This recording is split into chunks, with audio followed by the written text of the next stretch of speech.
What's happening, people? It's the homie Smitster 400, one half of Straight Off the Ave. Shout out to my co-host, Mr. Dubbins, and this is Smitster Reacts.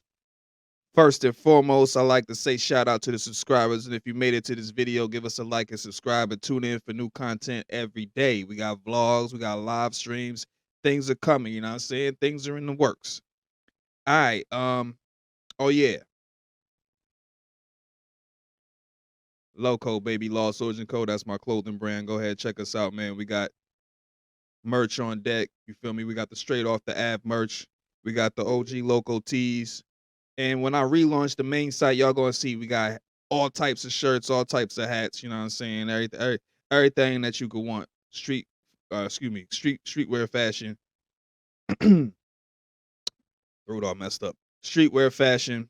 You feel me? For 2024 and beyond.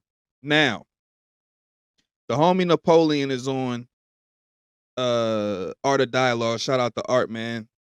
Dope interviews, dope content, dope person. You feel me? He on there talk about how Tupac's White House was broken into, and apparently he said that the only person who had a key to the motherfucking house is Stretch. So we gonna tap in and we gonna see what he talking about, man. All right, let's get it. Straight reactions, fresh. You know what I'm saying? Fresh off the press. Let's go. I was checking out, Suge Knight podcast, right? And he was speaking on, Keisha Moore's Tupac ex-wife. And, he said that, if it wasn't for Keisha Moore's, Tupac, he would have never been on death row. We would have never got All Eyes on Me, and we would have never got none of them Tupac hits. How you feel about him saying that? You agree? I believe that I think she definitely played a part getting Pac out of prison, meaning by contacting, Suge. A lot of people don't know. I don't know if I said it before in your show, but Suge wanted to sign Pac before. Nah, you never told me that. So Suge wanted to sign Pac when Pac was rolling with Thug Life. They was mainly Crips at that particular time, and he was rolling with Psych, the Thug Life crew, the Rolling 40s, Microdoses, Rated R, and he ran into Suge one time at Interscope, and Suge wanted to sign him then. And even Suge said a long time ago in the interview that but Pac was kind of why he wasn't ready then. That's crazy information. Never knew that. Never knew that. That's dope. That's interesting. Let's get back into it. So Suge always respected Pac, even before he went to death row. You know what I mean? So, and I guess and Pac always knew that if he was ever in that tight spot, because I believe Pac did a song one time on one of Suge, what is it for the movies?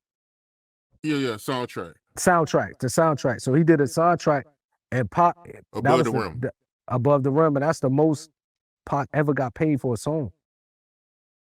Back then, Suge broke him off a lot of money, so he always had a lot. So he wanted to sign Suge Pac before, but it just didn't happen. So I do believe Keisha reached out. Keisha was, Pac trusted her. Now he really, really trusted her. She used to handle a lot of his affairs. So I'm sure when he said that, it was true. Definitely. I remember that. Yeah, definitely. With Keisha Moore's, right? Just out of curiosity, how was she as a person? Did you have any kind of, interaction with her or no? Of course, we used to stay in an apartment with Pac. Like she used to live, I believe it was in Harlem. And we literally stayed in her, whenever we come to New York, myself and the rest of the Outlaws, because Pac used to stay in her apartment in Harlem. And I remember he used to walk around the neighborhood like it's nothing. Everybody speaking to him, and he was already Pac. He was already Tupac, standing in Harlem at her apartment, walking around in the neighborhood. Everybody in the corner store was speaking to him, the dudes on the corner, you know what I mean? And I remember she was a very good person, though, very quiet, stood to herself. Well put together, educated, and she wasn't no street girl. She was educated. I forgot where I heard this from, man. But I want to ask you: is it true that somebody broke in Keisha Moore's house? You heard anything about that? Yeah. So when Pac got shot, when he got shot in New York, a lot of strange things started happening. And one day Keisha come home and she was like, somebody took all my jewelry from my house and took everything. But they didn't break in the house. They used the key. So Pac confused because Pac said the only person I gave a key to the house was Big Stretch.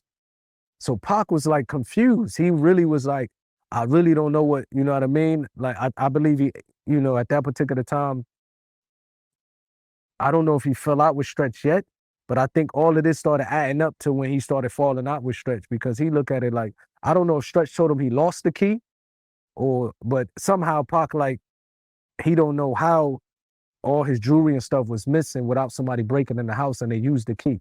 So he ain't no telling who it was. You know, we don't know. You know, we don't know if the only person who had the copy was Stretch, besides the landlord or anyone else. But this is what Pac started becoming confused, and like, you know, something just not adding up. Yo, that's crazy. So they had the key? I thought they broke in, so they had the key and they just went inside the house? Yeah, somebody went inside the house with the key, used the key, and Mm. stole all her jewelry and, you know, like stuff that she had, valuable belongings and stuff like that. And it was crazy because imagine, you know, Pac just got shot, and I don't know if he was in jail at that particular time. I really forget, but he might have been in jail. He might have been in jail, and when we went, he might have told us when he was in jail, you know, that just had happened.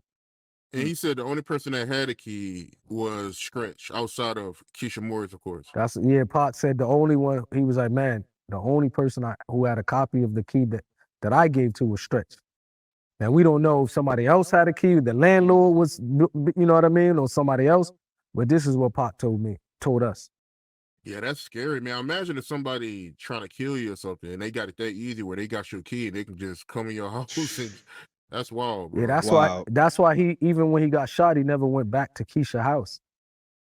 You know, he stayed in he went to like Jasmine Guy house when he checked himself out of the hospital. Pac got shot the same night he was out of the hospital. He went to Jasmine Guy house. And then from, you know, the days he wasn't at Jasmine Guy house, he used to go from hotel to hotel. But he never went back to Keisha house and it might have been because of that. See, I don't know the time. I can't really put the time, like the exact timing. Was it before he went to jail, or, you know, before you know, or after he went to jail? But I know he was confused because he was like, man, who else went into a house? That's why he was paranoid. So when you hear him saying, I'm paranoid, I can't trust my homies, he meaning like people like that who was around and he don't know where it's coming from. You know what I mean? Like, I don't know how true it is, but I heard one of the interviews of the guys who was like, man, the Dexter dude who was supposed to shot Pac or whatever robbed him. And he was like, man, how do you think we knew when he was coming in and not? He's like, man, it was somebody on his team that was telling us. You know what I mean? He said Stretch was doing it. So when you hear these things, you know what I mean? It just like, wow, bro. So Pac, you know what I mean? We were saying he was paranoid. We were saying he tripping.